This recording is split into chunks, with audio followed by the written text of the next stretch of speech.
Hello, love. Hey, how you doing? Good. How are you? Very good. Nice to meet you, Nice. Charlotte. I know. Nice to meet you too. Isn't this so bizarre? I think you're the first West End cast member I've ever met. Oh, really? Yeah, Yes, love that. And over via the internet, we love that. the magic of the internet. So it's 6 o'clock where you are right now? Yeah, just turned 6. I can't believe it's 10 a.m. for you. I like totally thought you were on the East Coast. I Yeah, I'm on that West Coast morning. It's actually kind of cool here. It's been like 90 degrees for the Yeah. last ever. I live in the valley, and do you know LA at all? Mm-mm. Yeah, so No. there's this part of LA that's kind of like below the main part that just is hot pretty much year round. It's called the Valley, and it's been pretty hot this summer. But I've been stuck inside for most of it, so that's thrilling. yeah, now where are you? Are you in London right now? Yeah, so I'm based in East London, so I've been here like the whole way through the pandemic. Yeah, it's like it's weird, like things are slightly starting to go back to normal, kind of. Hmm. Um, but yeah, it's literally so, and East London should be cold, but it's definitely been extremely warm on occasion. But it's all right. We never really get much sunshine, so it's okay.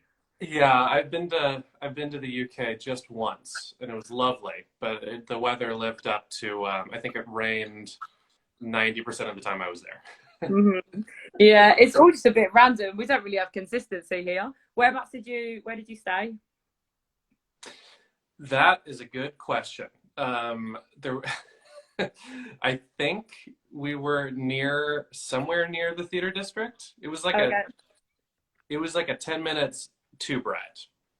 Okay. So That opens it up to many possibilities. I could I not be. know I, but you know what? I did see a bunch of shows. It was awesome. We went for my mom's birthday, and I saw Here Lies Love, Ah, which yes. is one of my favorites. And it turns out that I think Chris Yes. from the Kurt, yeah, so he was in Yeah. that. I didn't know him at the time, but that's one of my favorite shows I that I love saw in that. New York when I was there. And I think I saw Curious Incident of the Dog in the Nighttime. Which was like at the play, fantastic. Yeah, when I saw once. Oh, beautiful. Well, not beautiful, Oh, just gorgeous. and of course I went to the Globe too and saw a show at the Ah, Globe. how was that? Did you enjoy that? Oh, I loved it. I An loved it. experience, right, to be had. Yeah, Did you yeah. sit on the pews or were you stood for the whole play? We we sat. We got seats. I think it was like our last show of the trip, so Like, we are not standing going was to out of the stand for question. 3.5 hours. Love that. Get on that coffee. Absolutely. Iced coffee all the way. I feel you. It's I'm literally, when you said to me, oh my God, it's going to be 10 a.m., I was like, woohoo. I was waiting for you to be like, nope. Hey, you know Okay. what? For Heather's, I would get up even at 9:30 a.m.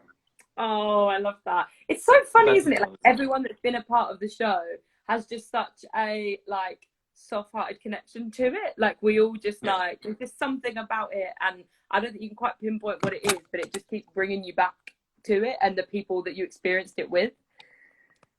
I mean the cast that I met doing the show in LA, and then most of whom went over to New York, have all become some of my best friends since the show. Like I did not expect to make so many great friends doing this show, and I think a lot of it comes from the top. I think the writers and the producers are just really great people, and they really wanted to cast people who kind of brought their hearts and souls to the show. And Mhm. um, I think I've never experienced anything like it. I had not been in a ton of shows before Heather's, but most of them kind of just felt like you show up, you do your job, you be friendly, and Heather's, there was something that was so much more. I remember the connections were just kind of instantaneous.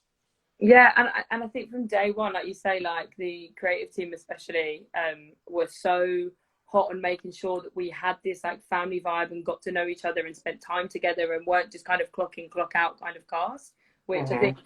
was amazing. And I was saying earlier, I think to Dan, I was saying it's so funny for us when we started the process, because you guys were spoken about so vividly, like so often, that it almost felt like we knew you all, like personally. So Yeah. like when it comes to like communicating with you guys online, I have to like check myself that actually we don't know each other. I would have loved to have seen your show. I've only gotten to see the show once. Mm-hmm. And it was this lovely production in Selma, California, which is this very small town. It was a fantastic show. But I would have killed to have seen the West End production. I heard it was amazing. Do you know what? It's so funny, isn't it? When you're in something like I think the same for us. Like, I mean, we're quite lucky. We have your bootleg online that we have access to watch. But like but it is weird, and also seeing how the production differs, I think, is amazing, and how like the same material can be taken on by so many people and still be just as incredible in any setting, which is amazing. So I've got like a few questions for you. Some are Heather's related, some are not. But yeah, we'll just like crack on with them, and you can give me all your knowledge and wisdom. So my first question is about your audition process, of which I've heard one half of the story from Evan just before. So I'd like to hear about your audition process for the show now. Okay, well, I'll start with the most embarrassing. Well, there's two embarrassing facts. One, I had an audition for Rock of Ages earlier that day that I got basically kind of forced to audition for because I couldn't sing the part at all. And my agent was like, well, you have to go or else. When I was 23, I thought, you know, every single decision I made was going to make or break my career at the time. So I went in, and it was in the morning, and I sang. I was auditioning for Stacey Jacks, who sings. He's like the bad guy in the show, and I sang about 4 notes and cracked. And it was like 9 a.m. too. Sang about 4 notes and cracked, and then they were like, "Oh, it's okay, just try it again." And then I tried the song again, sang about 15 notes, cracked again. I was like, you know what? I think I'm done. And they're like, no, are you serious? I was like, yeah, I really want to finish this. And I know it'd be less awkward if I didn't, but I have to go. And I walked out of the audition, which I've never done in my life. And it was the most embarrassing moment of my acting career so far. And then I had this audition later that afternoon for the show called Heather's that I had not researched at all because I was so worried about the Rock of Ages audition. I didn't even know what the movie was. I thought Heather's was like relating to so embarrassing, like the heathers, like hedges in the fields, and it's so sad that I didn't even research, but it was just one of those quick things where I think I'd gotten it like the day before, and I was like, sure, whatever, you know. It was like go sing a couple of your own songs, so it's like I didn't even have to prepare any of the material. When I got there, I instantly learned I was horrifically wrong. Heather's was a unique show in its own right, and I was honestly relieved because I thought it was going to be kind of like a period piece. I don't know what I was thinking.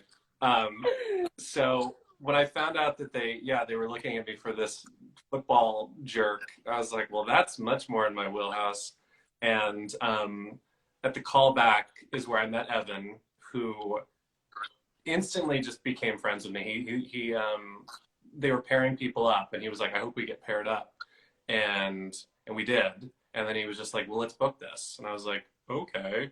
And we went in and we'd been given Blue, which obviously is now a cut song, unfortunately, although You're Welcome is great. But we'd been given Blue, and I think we had known like 16 bars of it up to this point, and then they just kind of threw the whole song at us the day before. And we just kind of sang the song in front of the whole creative team, just bouncing up and down, trying to get the words right. And I thought we completely biffed it, although they were laughing a lot. So I was like, are they laughing at us or with us? I don't know. I guess we'll find out. Yeah. And then we got it, and you know, the rest was Heather's history.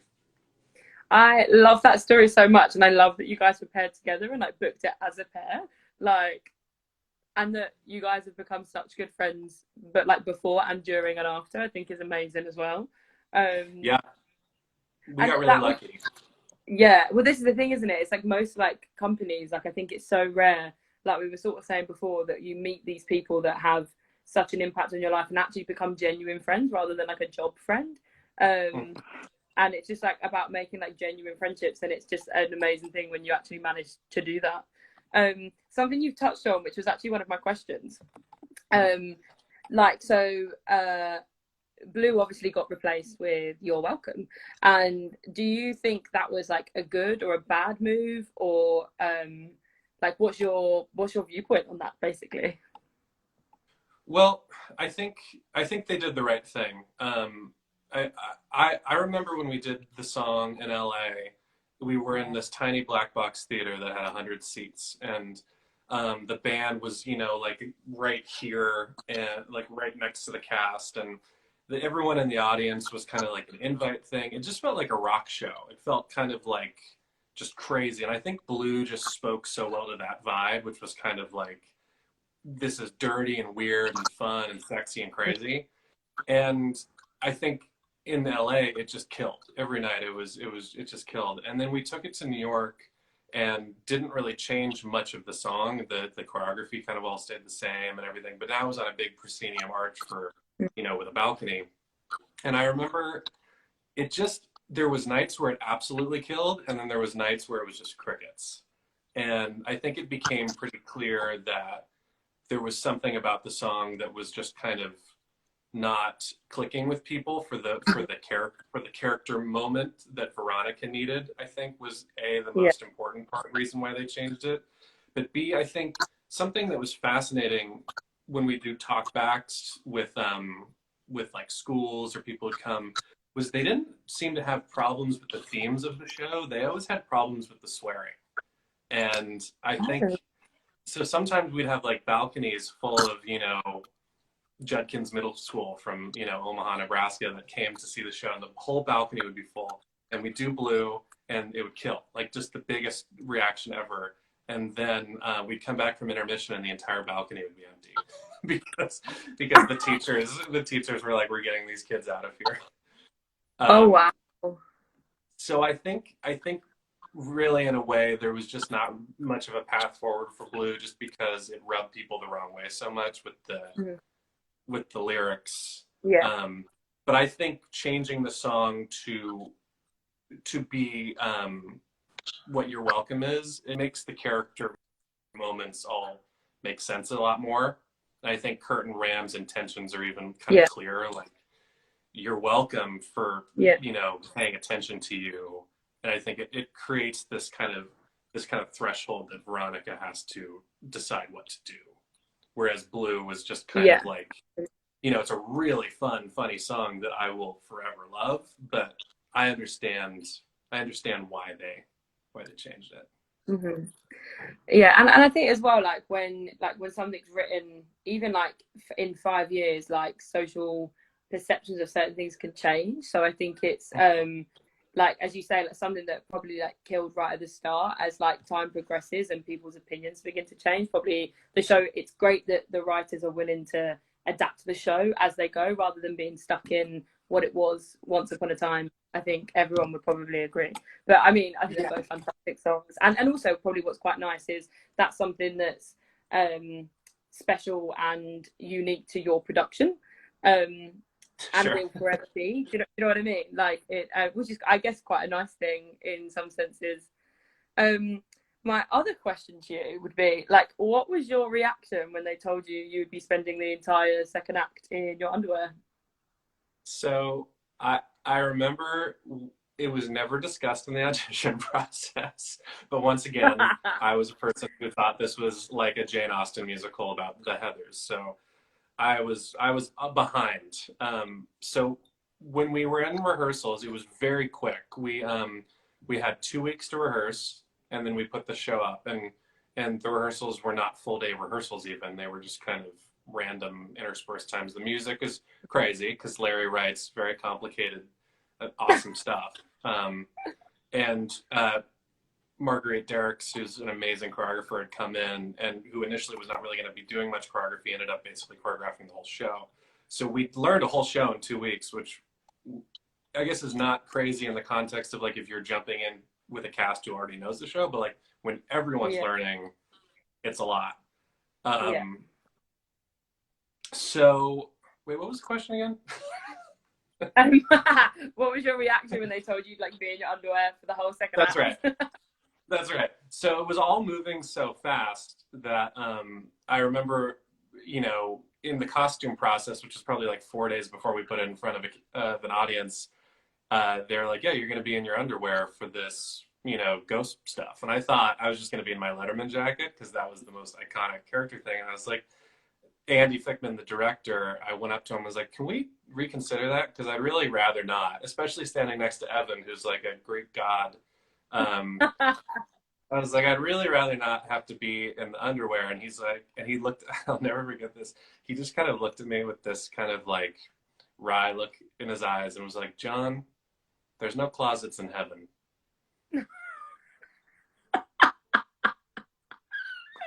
going to have to wear the underwear. Oh my God. And I was like, and it was kind of impossible to argue with that logic. I was like, how can you change clothes in heaven? And also, I was just flattered that he thought Ram was going to heaven. So, the best part of that. So I just had to go with it. It was definitely one of the more brave moments in my career because I never thought I would be willing to do that. And there was just something about, I think, having Evan doing it with me and then having the cast and the people, all the people that were there kind of supporting me, it felt a lot less scary than I imagined it might have felt. Because I was never that guy. I was never like the, you know, shirt off, six pack kind of guy. So which you're putting yourself in a really vulnerable position anyway, being on stage and then being asked to like move all of your clothing. It's just it's a weird thing to be comfortable doing in front of hundreds of people every evening. It's just I couldn't imagine doing it myself. So hats off to all of you guys that have done it. But it's but you know, fun in the end. I look back, it was so fun. I'm so glad I did it. You know, it's like I can probably never run for political office or something because if you Google my name, it's all pictures of me in my work. But that's okay. It's, you know what the funny thing is I thought I wasn't even in good shape at the time, and I look back and I'm like, I was actually pretty good shape. Oh my God, it's literally the story of like everyone's life, though, isn't it? You always like criticize yourself so much in the moment, and then you look back at your younger self and like, why did I hate myself so much? I know, like I was 24. I was like walking 5 miles a day in New York. I was going to the gym a lot. It's so funny. Like as time goes by, you're like, man, why did I ever think that I was? Well, I digress. We look back, we reminisce. Hindsight's a beautiful thing. And in hindsight, how has their Heather's experience kind of shaped your career, or like how you moved forward in your career after Heather's? Well, it's funny because Heather's kind of came at a time for me where, so I'd gone to school for musical theater and I was working kind of in regional theater right afterwards, which was taking me to like weird places like Arizona and all over. And I was kind of like falling into something else at the same time, which was writing. I was falling in love with writing comedy, which I'd started doing at school on YouTube. So I'd started a YouTube channel with some friends at school called Extremely Decent. And that was kind of starting to become my main thing. That was the thing I was most passionate about, was writing and creating for myself. And Heather's came up at that weird period of time where I was kind of in the middle. So the Heather's experience that was ultimately like 2 years, which introduced me to a lot of my great friends, and even my fiance Erin I met indirectly through Heather's. But it was kind of not what I was expecting at the time. I kind of thought maybe musical theater for me wasn't exactly going to be my first thing that I focused on. So when Heather's came up, I was like, there's no way I can refuse this opportunity. So I went along with it and did it, and it was life-changing. But as soon as it closed, I moved back to LA and have just been pretty much fully pursuing my comedy writing career. I've auditioned for maybe 2 musicals since, kind of just randomly, that were both here in LA. But yeah, I've been writing and kind of focusing on something else for the last 6, 7, 8 years. Amazing. And Yeah. are you and that's something that you probably wouldn't have ended up moving over and doing, I guess, if you hadn't had that Heather's experience, right? I I think it definitely was a really amazing thing for me to get to experience kind of the Broadway thing. I got to make the album. I got to be in New York. I got to be a part of the community. I didn't get to have the softball team, which was what I really wanted. I couldn't get enough people to play softball with me. But I think I kind of got to have that experience that I'd been dreaming of since I was a kid. And I was able to say, okay, this is amazing, but it allowed me to kind of realize, like, allowed me to kind of think, like, what's the rest of my life look like too, and kind of how do I see theater fitting in. And I kind of got to the point where I realized, well, I'd love to be doing theater for the rest of my life, but I think I might want to be writing the next show that I'm in, or Yeah. be a part of that. And the cool thing is the whole Heather's creative team, like Larry O'Keefe and Kevin Murphy and Andy Fickman, have all been very supportive of me in that. They've given me a lot of advice. They've been very helpful and have really supported that, which is really cool. And same with the producers like Andy Cohen and Jay Todd. So yeah, I think at some point I would love to write the book for a musical or something like that. But for the meantime, I'm just kind of focusing on TV. That's really amazing. I'm glad that you're like getting to do stuff that you love as well, and that you enjoy what you do, because like a lot of the time people like, and if you know that your passion is you want to write and you enjoy comedy and these are the aspirations that you want, I think a lot of people stay on the other side of the stage as a performer for so long trying to really pursue this thing when actually their love lies in other places, I guess. Say that one more time. Oh, did it cut out? Yeah, it cut out for a second. Oh, sorry, I was just saying I think it's really lovely that like you are able to do everything that you love on a day-to-day basis, where like lots of people stay in theatre as a performer for such a long time when actually their passions and their love lie in a different creative space within the industry. So it's just amazing that you're actually pursuing what it is that you love. I have a good friend who has brought up a few times to me, like, when you're an artist, whether it's theater or writing or fine arts or directing or whatever, we can have, like how Picasso had the blue period, or how these different artists, they have these periods where we look back and we're like, oh, that's when they were focused on, drawing like that or doing this. We can do that too. We can have these moments where it's like, well, that was, the musical theater period, that's the TV writing period, and then maybe the Broadway writing period for me is down the road. I don't know. But I like to just try and keep myself open to the fact that things change and pursuits can change, and they're all kind of a part of the same thing of being an artist and telling stories and entertaining people. And I hope theater can come back as soon as possible, because I really miss it being around. As I'm sure you do too. Yes. I'm sure everyone else on here misses it as well. Yeah, it's just part of our day to day and how we operate and how we kind of well, it's just our joy, isn't it? So it's such a shame that it's being so destroyed at the minute. But I think because of the type of people that work in the arts and work in this industry, I think we will be able to pick ourselves back up and move forward even better than we did before, because everyone's got the right mindset and the drive to want to do those things, which I think is amazing. I just have some like quick fire questions for you before we wrap up. Okay. And literally all I want you to do is answer them as quickly as you can. Some of them are Heather's related, some of them aren't.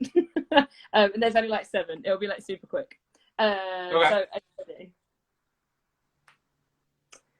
So Slurpee or Big Gulp? Slurpee. Off Broadway or Broadway? Well, off Broadway. Stage right or stage left? Stage left. Favorite Heather song? Meant to Be Yours. A line you remember from the show? Oh, fuck me gently with a chainsaw, obviously. A dance move you remember from the show? Wait, say that again? A dance move you remember from the show? Look at Act 1 or Act 2? What about Act 2? Act 1 or Act 2? Act 1. I was alive in it. Last word you sing in the show. Beautiful. Yes, love that. And that's the end of the fire round questions. Thank you so much for joining me. It's like been a blast to actually get to meet you, even if it's like over the internet.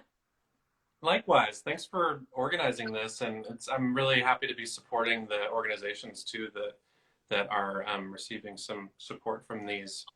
And I hope you're having fun talking to all of us oh my God, Americans. it's so fun. It's so fun getting to like hear your stories and like your experiences of it, because it's like so different to ours, and like it's just really cool to connect, I think, and it's all for a beautiful cause. So it's, you know, win-win on my behalf, basically. When things are normal and I'm finally able to make it back out to the UK, we should get a beer sometime. Absolutely. Whatever beverage you enjoy. Yeah. No, we will. Absolutely. 100%. As soon as they allow us to cross the borders, we'll either all head over to New York, or you can head over here and we'll all get drinks. Sounds fantastic. I would love that. Maybe if we're in New York, maybe we'll invite Evan too. Yeah. He's lucky. Yeah. I think he's been on here the whole time. Bless his heart. He's obsessed with me. He's always following me and stalking me, whatever I do. I love that though. Exhausting. Like, duo for life. Right, my love. You enjoy the rest of your day. Thank you for waking up in your morning for us. Of course. Thanks, Charlotte. And thanks, everybody, for watching. See you later. Enjoy your day. Bye. Bye, bye, bye. What a legend. What a legend. Oh, I'm loving hearing everyone's stories. Right, guys, now we have the lovely Molly Hager, who is here, I believe. So I'm going to add her in. Molly, Molly, Molly. Yeah.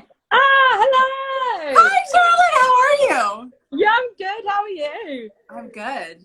Just long time no see, hey? I know. We are actually maybe the only ones that have actually met in real life. Yeah. Love that. Literally. And I'm pretty sure I was super, super drunk when I met you as well. So. Oh my gosh. I think I was too. So it's okay. Love it. How have you been? How has your lockdown been? You know, it's, I guess, as good as it can be. These are the moments where when you live in an apartment in New York, you're like, wow, the things I actually need are a washer and dryer and a backyard. Mm-hmm. But it's going okay. I'm just in Fort Greene, Brooklyn, living with my fiance, just awaiting something. How's yours? Anything. Literally. How's mine? It's, you know what? It's all been a bit bizarre, all of this, hasn't it? I mean, like, I think everyone's been experiencing this in like a different way, and I think it's just stressful first and foremost, and then like you have to try and find joys and positivities in the places that you can, and really, really try and dig to find them. That's true. I do feel like, though, I feel the most present that I have in a really long time, and like able to sort of feel grateful for things, whereas you know, when things are more fast paced, you just are taking things for granted constantly, and not anymore. Not now. No, we're going to be so grateful for literally everything that happens in our lives from this point forward. I know. Fingers crossed we maintain this gratefulness. I know, and literally, like, all I've wanted to do since this has began is like get on public transport, which is like my least favorite place in the whole world. But like the sort of getting on the underground right now is like a joy. I know. I want to be able to go to a restaurant and like order pasta and a glass of wine, and I just want to be able to sit without a mask.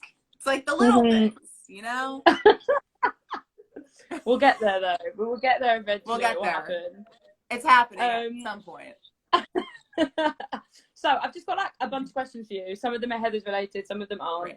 Okay. And then we'll just like fire away. Great. Can you let everyone know like, exactly what your track was in Heather's? Because I feel like you were like the person that just did everything. I was the swing, so I feel like swings they do a lot of things. Carissa's on, and she said, how many times like did I save the show, which is We all saved it together. Carissa, I love you so much. But I was a swing, and I covered all of the female ensemble tracks, the male ensemble tracks, Miss Fleming and Martha. Wow. Yeah. That's like, and also to be a swing in a show that's like forever changing is like next level, right?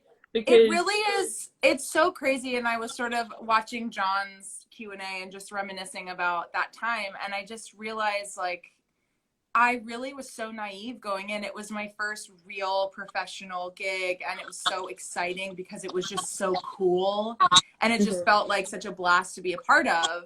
Yeah. But at the same time, I feel like I should have done so much more work going back and thinking about it, because like I was definitely prepared when it came to the ensemble tracks for sure. But I think about like when I went on for Miss Fleming, it was like a half-hour scenario where I was like absolutely panicked the whole time. And it was because I never like memorized the script, because I was like, well, this is never going to happen. Like, this isn't real, right? Like, I'm never...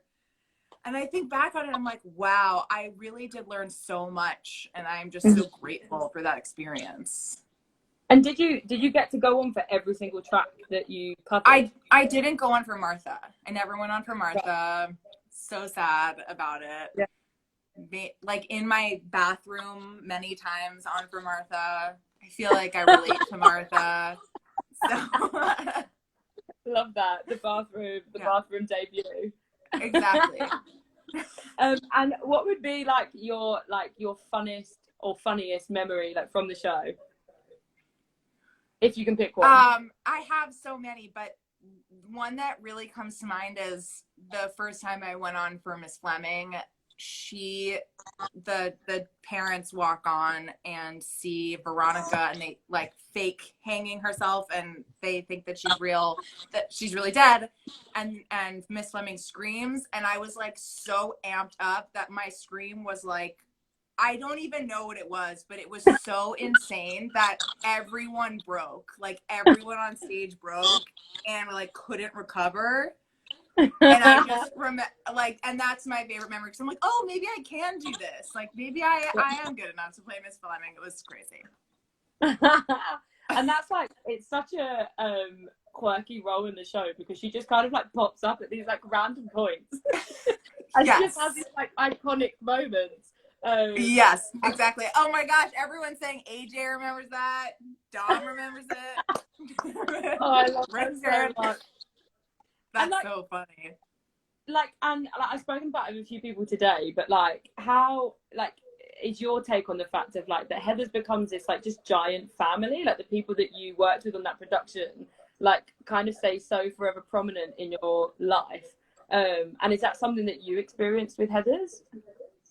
I have experienced it with Heathers. I know that it's a very rare thing to really come away with a family like that, but I feel very lucky because I had that with Heathers and also with Waitress, and I just feel like they're I guess it has something to do with the creatives, or maybe if some, like, I feel like the whole cast was so in love with the material and everybody else that it just like,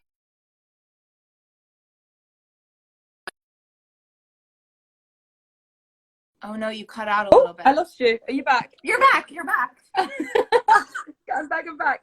Sorry, you were saying about like, the material. Oh yeah. I just think that when you're so in love with the material, that it just sort of shows, and we all really loved each other so much. So it was just like a nice little family. And what, how would you say that like being a part of Heathers kind of shaped your career afterwards, or like choices that you made in your career afterwards? I don't feel like I've made choices in my career. I feel like I don't feel like I'm at the point in my career yet where I'm technically allowed to like have the opportunity to make choices yet.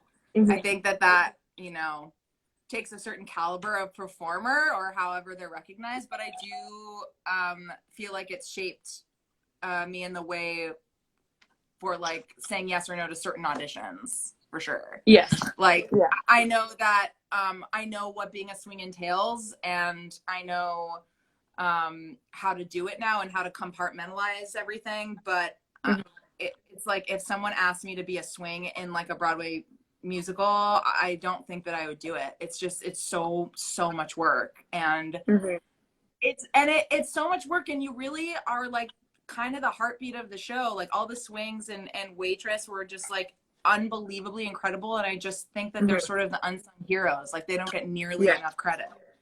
Well, their brains are just like, they absorb so much input. Yeah. Love that. I want the validation. I want the credit. It's just, but also like, I think a thing that's like more that you guys tend to do in the States is swings tend to cover a lot of the time like roles as well as just the ensemble track, like you were saying. That's what you did, whereas over here, I mean, it does happen occasionally, but a lot of the time the swings just cover ensemble tracks. And I think when you hand a swing an amount of tracks that also includes like covering lead roles, that's like another pressure in itself, right? It's not so much about being in the right place, and you have to, you literally will know the entire show, right? Yes, 100%. And I've been an ensemble who understudies principal roles, and I feel like that's so much easier because you already are sort of living in the life of the show every night. And so you already sort of have that like inner heartbeat, you know, of it. And so just transitioning it to like the one or two principal roles that you cover is just so much easier. Absolutely. And so more of my questions. What was your reaction when the Heather's bootleg exploded, like online? I did not know that the Heather's bootleg has exploded. I didn't know that. It's exploded. Really? There's a bootleg. There's a bootleg. It's exploded. It's everywhere. I am aware that there is at least one bootleg where I had sprained my knee during the show, and we didn't have another cover. So I had to do the show with a sprained kneecap, and I'm wearing like my purple leggings, but I also have a huge brace on my leg that was like, you just couldn't cover it up. And I was mortified about it, but it was sort of like, there is zero option here. Like, it is either I do this or not. So yeah. Wow. How long did that take to recover? It definitely was throughout the run of the show. I still have problems with that knee, but you know, that's all the joy of theater, live theater. Sometimes you have to wear a brace on stage. It's just so raw. Yeah. Love that. And do you have like any, like, what's your like fondest memory from Heather's when you were a part of it? I just love thinking about the girls' dressing room. I just feel like we had such a nice time there. And also there was like a lot of pranking going on. I have one memory of like us did the guys put Post-its in our room? Someone answer me. Someone put Post-its. I think the guys put Post-its in our room, but that was like, the pranks towards the end of the run were really, really fun. Yeah. And were there any like times on stage where like you like completely forgot what you were doing, or had to improvise, or like just completely went blank, and something that like sticks out in your mind? Well, like I said, the first time that I had to go on as Fleming, because like I don't know what planet I was living on, but I was like, well, I know most of the things pretty well. And Miss Fleming has a little monologue before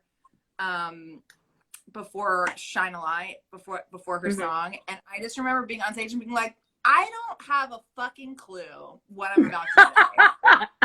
And I just like made it up. And I have no idea what it was, and I don't know what I was talking about. And afterwards, I remember Larry O'Keefe, dear sweet Larry O'Keefe, came up to me and was like, really great job. And I was like, I guess I'm just gonna have to learn that monologue, right? And he's like, yeah, you are. You're gonna have to learn that. And I was like, sorry. I can just picture the face as well. I love that. Yeah, it was really a great time. And so like what have you been up to in your career since finishing Heathers? What have you done? Where have you been? All of those things. I've been living in New York City. I was a part of the original cast of Waitress, where I was ensemble / ghost mom / understudy for Becky. Mm-hmm. Then right as COVID hit, I was starting this new show that I think actually went up in the West End, but they were doing a new version of it here, which is called Whisper House. It's a Duncan Sheik, Kyle Jarrow musical. Mm-hmm. And we were literally about to do our first preview, and we got shut down the day of our first preview. So literally just rehearsed to the point of performance and just never performed. So that was rough. Yeah. But I think that, you know, when all of this ends, or whatever the new normal is going to be, like, The Civilians is the theater company that put that up, and they have hopes that it'll come back. And then there's another show that I'm affiliated with.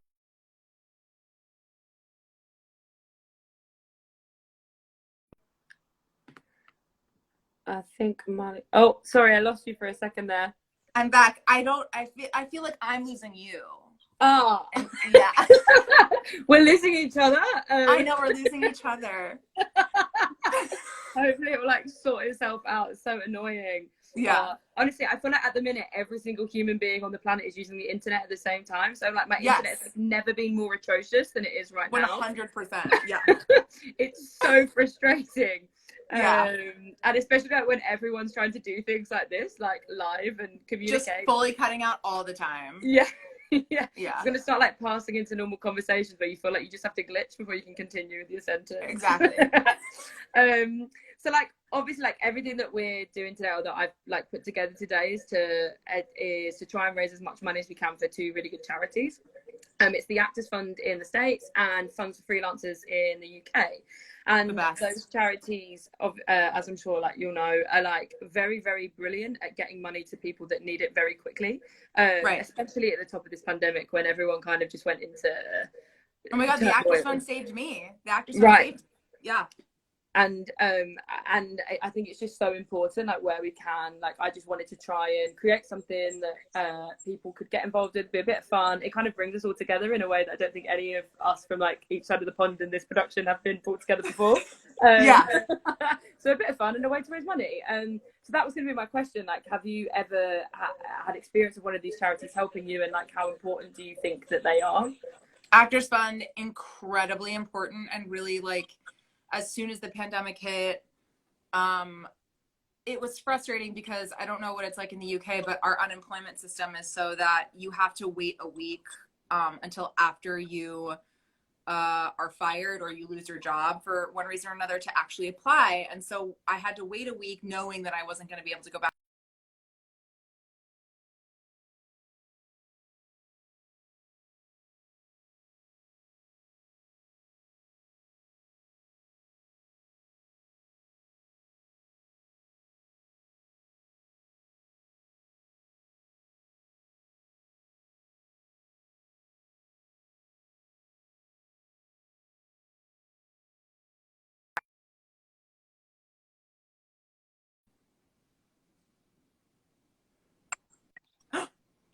Are you back?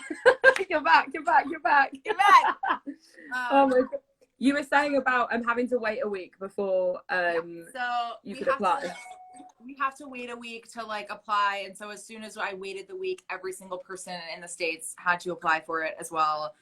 So I couldn't get money for about 8 to 9 weeks. Mm-hmm. And I was like fully panicked because my fiance lost his job as well, obviously.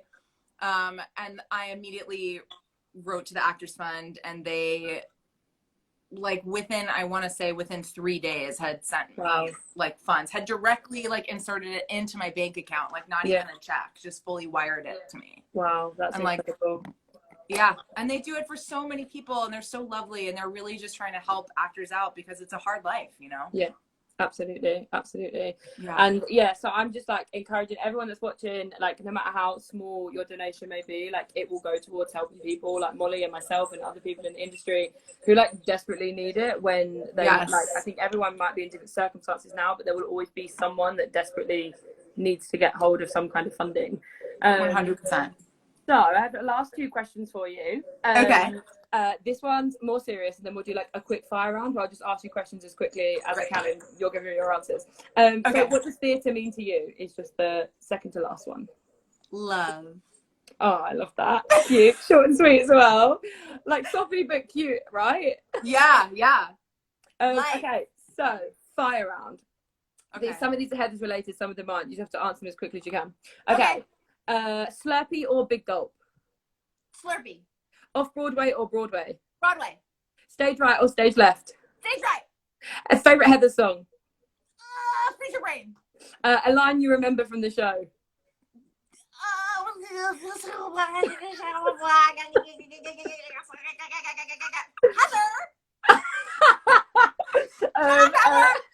A dance move you remember from the show?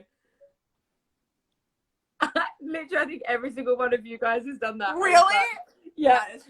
Act 1 or Act 2? Act 1. Last word you sing in the show? Beautiful. Yay! Love that. Yes. I cheated. I saw it like Jon said beautiful. So. Listen, don't tell anyone your secrets. I won't. Only you.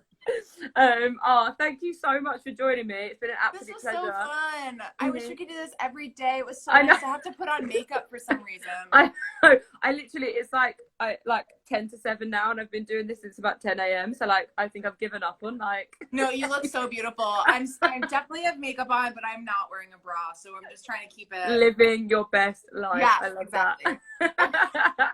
Thank you so much for joining me, and I will see you soon. Bye. Bye. Bye. Bye. Bye.